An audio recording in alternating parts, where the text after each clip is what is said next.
Right, we're going to go through the Snake Chi Awakening form applications. So for the first movement, when we're in here, you're going to just roll up, going to take the hand around, take the trap over, and then the finger strike to the eyes. So the left punch is going to come in. This is your easiest option. So from in here, you're just going to get a bump. So we're going to take it all the way around. You pass control over to the left hand, and then the hand strikes straight into the eyes. So as it strikes into the eyes, we're going to come in from the side and hit gallbladder 1. Rather than going straight into the eyes where they can see it and you're going to get some resistance, the hand's going to come over here, and then you come in from the side there. So you can strike gallbladder 1 from the back to the front, and that's going to be your activation. We do the same thing again, but this time it's going to be with single arm moving the opposite way. So if we take the right punch, it's going to come in. Obviously, the hook is slightly lower, but it's going to be more usable on this high line. As the hand comes in, we're going to take it through and guide it all the way around, and then it crosses down. So the same thing happens with the eye strike. It's going to come up and it's going to hook and drag across the corner of the eye from the back to the front. We don't have the cover hand on this one because the idea is you're going to learn to do it with one arm. And with both section 1 and section 2, it's a very big movement, but we only take it for a portion of it when we want to use it. So if we're already over the top, then it comes straight down. We don't want to take it all the way around and throw it through because it's just wasted. So again, on the first one, if it comes in this way, then that is your opening here, and then you can just change that straight to a punch.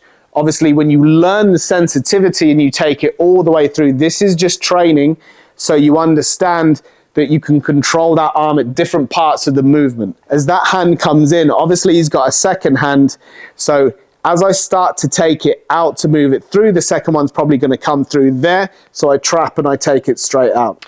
So from the end of section 2, we've got this little movement forwards. So we just snake the hand through past the head and we grab the neck like this.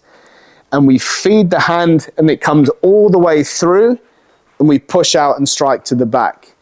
Now, as a grappling technique, when the hand's here, we are going to pull in towards the shoulder. And if you pull against your shoulder, you can put pressure on the base of the neck to kink the brainstem. Going into your grapple, this on the back of the neck is going to do the damage. So you get to kink the neck this way and then pull it straight into your shoulder, which is going to give you that controlling position. On the way out is going to be your strike. So if any punch comes in here, then what we're learning to do, if our body turns, is this. So the body mechanics from this movement here is going to be how you generate the force in a very small, tight space.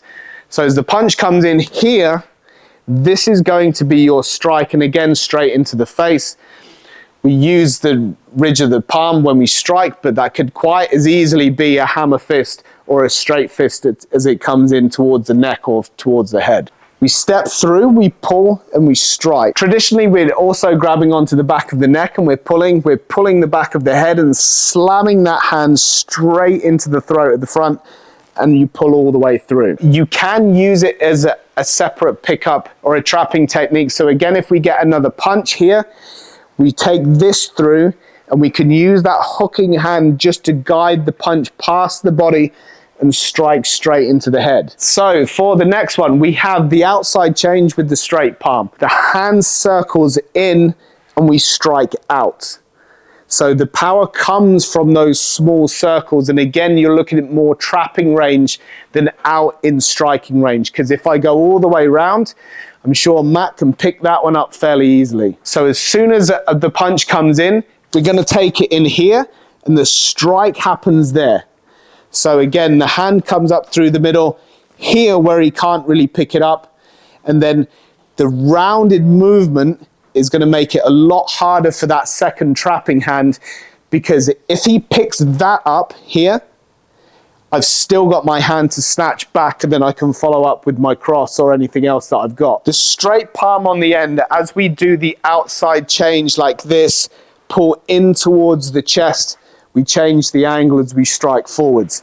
So again, for this one, If the arm's coming around and your opponent reads that outwards strike, we're going to pull in towards the body, and now the body's chambered for that punch to come straight back in. It might so happen that, obviously, because we're not just fighting with the one hand, as this slams in this way, I can pull it in. It might be that I need that shot first, but this one's going to change and go straight. So that hand coming around and striking forward is also going to allow you to remove any bridges on the way. So it comes around and in here. Now the drop down into snake creeps down. We strike outwards even though we go down this way. Traditionally supposed to be done to the inside of a leg from a kick or something like that, but we can quite easily hit those liver points just in the ribs. So if our hands are up here and we get a punch that comes in, then just by changing the level, as he throws that right, we can strike and get a longer distance on that strike before we come back up and start striking in. Now the hand hook is going to be either a chinna or a controlling movement. So again, it can be from any side, from any punch.